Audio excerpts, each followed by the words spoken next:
WHO के director general हमारे तुलसी भाई,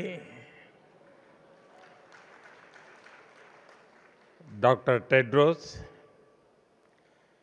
केंद्रीय स्वास्थ्य में मेरे साथी मंत्री जेपी नड्डा जी,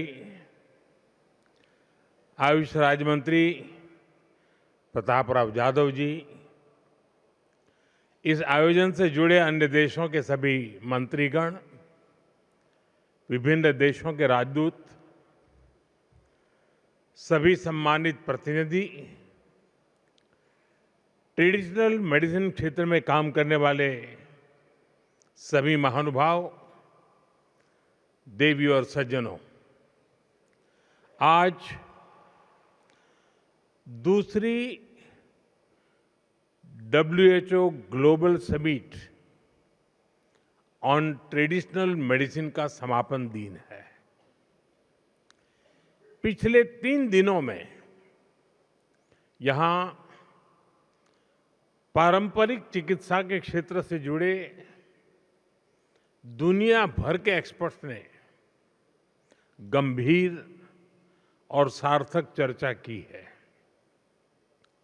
मुझे खुशी है कि भारत इसके लिए एक मजबूत प्लेटफॉर्म का काम कर रहा है और इसमें डब्ल्यूएचओ की भी सक्रिय भूमिका रही है।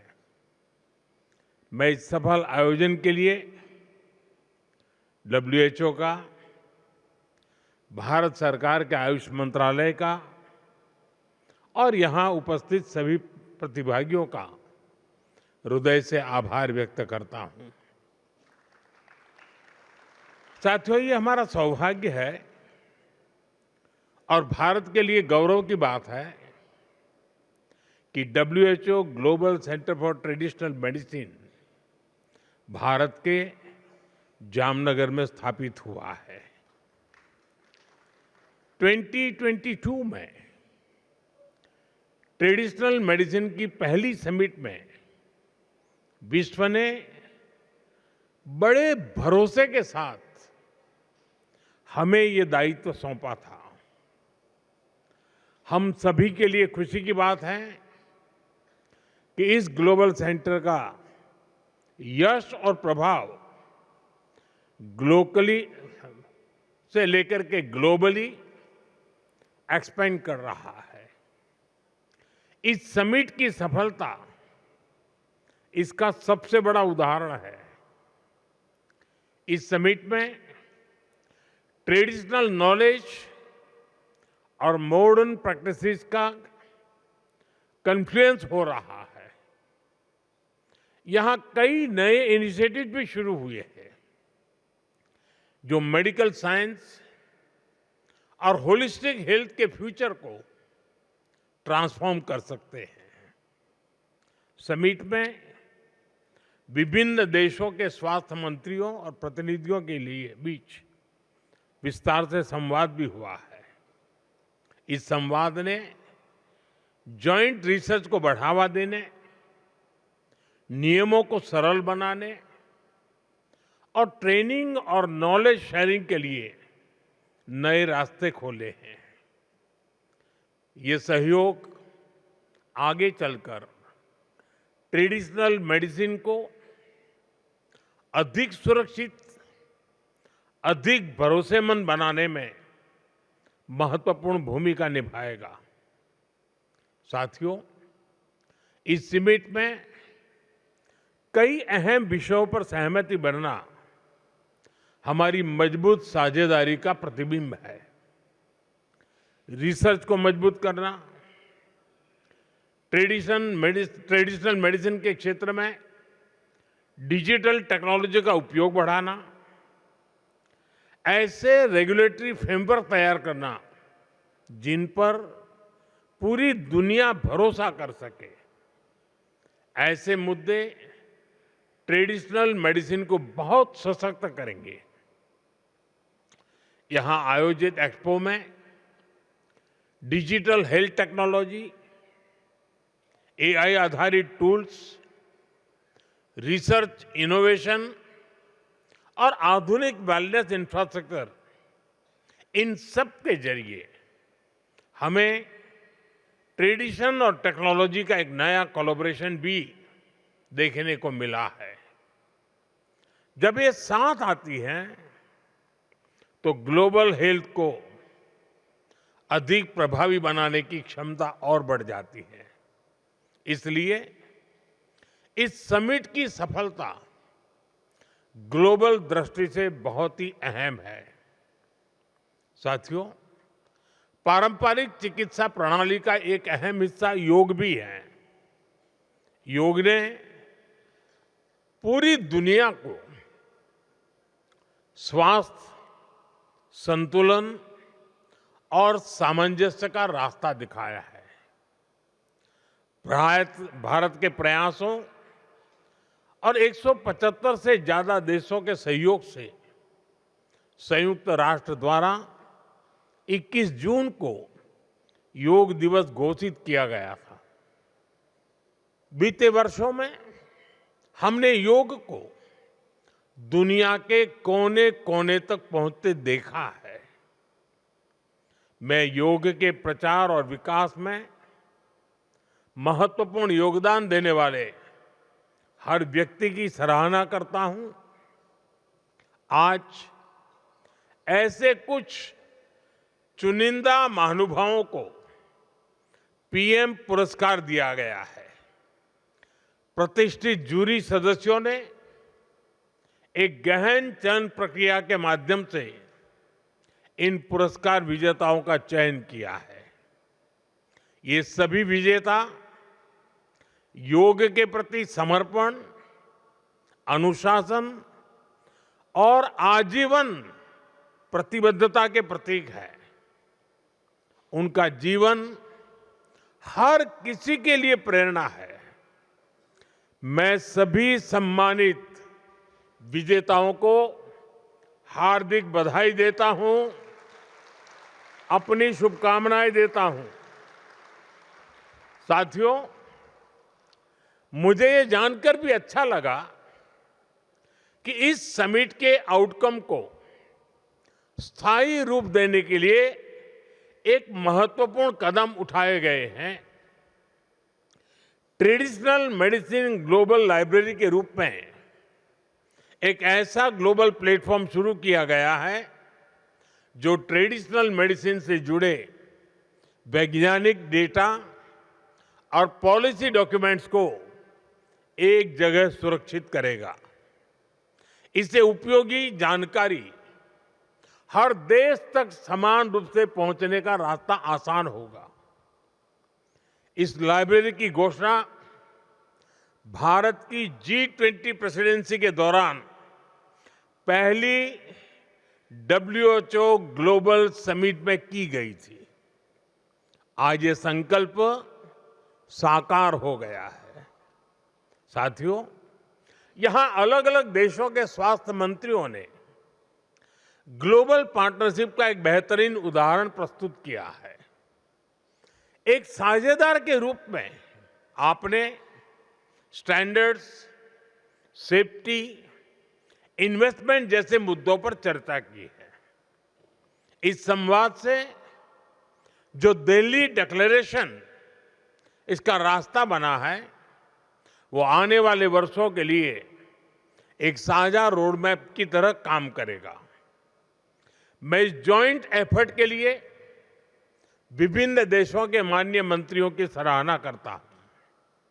उनके सहयोग के लिए मैं आभार जताता हूं। साथियों, आज दिल्ली में WHO के south east Asia region office का उद्घाटन भी किया गया है। ये भारत की तरफ से एक विनम्र उपहार है।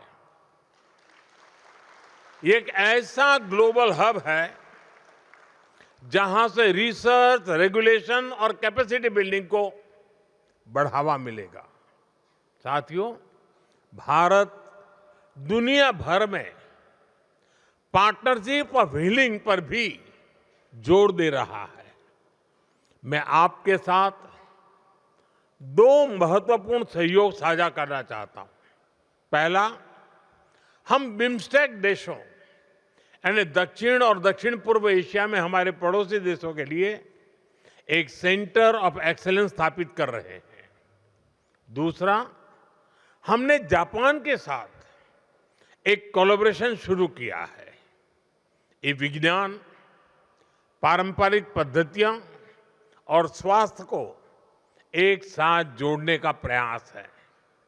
साथियों, इस बार इस समिट की थीम है restoring balance, the science and practice of health and wellbeing. Restoring balance ये होलिस्टिक हेल्थ का फाउंडेशन थॉट रहा है। आप सब एक्सपर्ट अच्छी तरह जानते हैं, आयुर्वेद में बैलेंस अर्थात संतुलन को स्वास्थ्य का पर्याय कहा गया है। जिसके शरीर में ये बैलेंस बना रहता है वही स्वस्थ है, वही हेल्दी है। आजकल हम देख रहे हैं डायबिटीज, हार्ट अटैक, डिप्रेशन से लेकर कैंसर तक अधिकांश बीमारियों के बैकग्राउंड में लाइफस्टाइल और इम्बैलेंसेस एक प्रमुख कारण नजर आ रहा है। Work life imbalance, diet imbalance, sleep imbalance, gut microbiome imbalance, calorie imbalance, emotional imbalance, आज कितनी ही ग्लोबल हेल्थ चैलेंजेस इन्हीं इम्बैलेंसेस से पैदा हो रहे हैं। स्टडीज भी यही प्रूव कर रही है, डेटा भी यही बता रहा है कि आप सब हेल्थ एक्सपर्ट्स कहीं बेहतर इन बातों को समझते हैं। लेकिन मैं इस बात पर जरूर जोर दूंगा कि रिस्टोरिंग बैलेंस आज ये केवल एक ग्लोबल कॉज ही नहीं है, बल्कि ये एक ग्लोबल अर्जेंसी भी है। इसे एड्रेस करने के लिए हमें और तेज गति से कदम उठाने होंगे। साथियों, 21वीं सदी के इस कालखंड में जीवन के संतुलन को बनाए रखने की चुनौती और भी बड़ी होने वाली है। टेक्नोलॉजी के नए युग की दस्तक एआई और रोबोटिक्स के रूप में ह्यूमन हिस्ट्री का सबसे बड़ा बदलाव आने वाले वर्षों में जिंदगी जीने के हमारे तरीके अभूतपूर्व तरीके से बदलने वाले हैं। इसलिए हमें ये भी ध्यान रखना होगा, जीवन शैली में अचानक से आ रहे इतने बड़े बदलाव शारीरिक श्रम के बिना संसाधनों और सुविधाओं की सहूलियत, इससे ह्यूमन बॉडीज के लिए अप्रत्याशित चुनौतियां पैदा होने जा रही हैं। इसलिए ट्रेडिशनल हेल्थ केयर में हमें केवल वर्तमान की जरूरत पर ही नहीं फोकस नहीं करना है, हमारी साझा रिस्पॉन्सिबिलिटी आने वाले फ्यूचर को लेकर के भी है। साथियों, जब पारंपरिक चिकित्सा की बात होती है तो एक सवाल स्वाभाविक रूप से सामने आता है। ये सवाल सुरक्षा और प्रमाण से जुड़ा है। भारत आज इस दिशा में भी लगातार काम कर रहा है। यहां इस समिट में आप सभी ने अश्वगंधा का उदाहरण देखा है। सदियों से इसका उपयोग हमारी पारंपरिक चिकित्सा प्रणालियों में होता रहा है। कोविड-19 के दौरान इसकी ग्लोबल डिमांड तेजी से बढ़ी और कई देशों में इसका उपयोग होने लगा। भारत अपनी रिसर्च और एविडेंस बेस्ड वैलिडेशन के माध्यम से अश्वगंधा को प्रामाणिक रूप से आगे बढ़ा रहा है। इस समिट के दौरान भी अश्वगंधा पर एक विशेष ग्लोबल डिस्कशन का आयोजन किया गया। इसमें इंटरनेशनल एक्सपर्ट ने इसकी सुरक्षा, गुणवत्ता और उपयोग पर गहराई से चर्चा की। भारत ऐसी टाइम टेस्टेड हब्स को ग्लोबल पब्लिक हेल्थ का हिस्सा बनाने के लिए पूरी तरह कमिटेड होकर काम कर रहा है।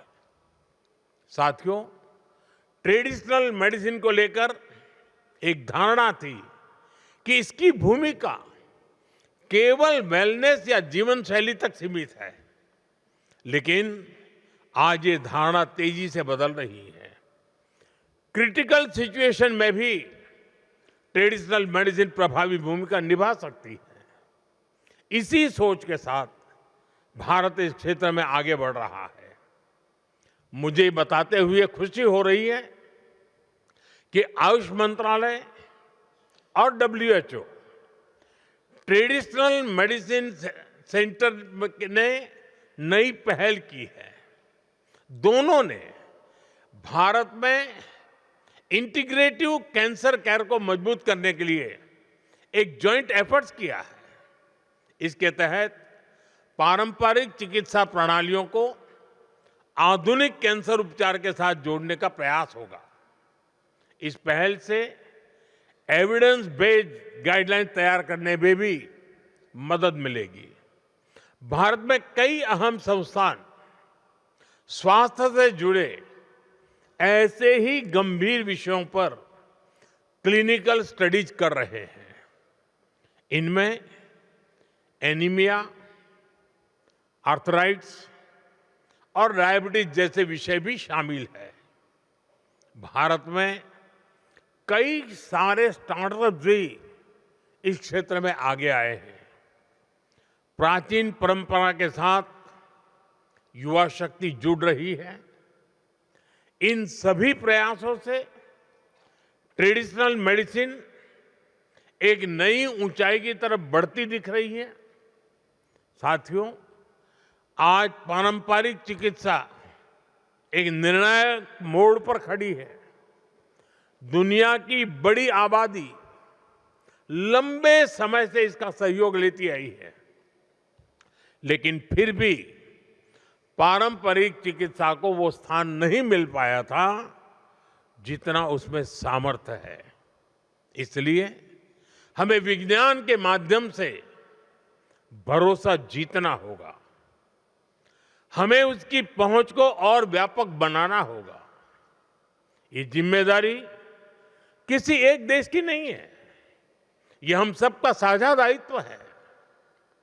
पिछले 3 दिनों में इस समिट में जो सहभागिता, जो संवाद और जो प्रतिबद्धता देखने को मिली है, उससे ये विश्वास गहरा हुआ है कि दुनिया इस दिशा में एक साथ आगे बढ़ने के लिए तैयार है। आइए हम संकल्प लें कि पारंपरिक चिकित्सा को विश्वास, सम्मान और जिम्मेदारी के साथ मिलकर के आगे बढ़ाएंगे। एक बार फिर आप सभी को इस समिट की मैं बहुत बहुत बधाई देता हूं। बहुत बहुत धन्यवाद।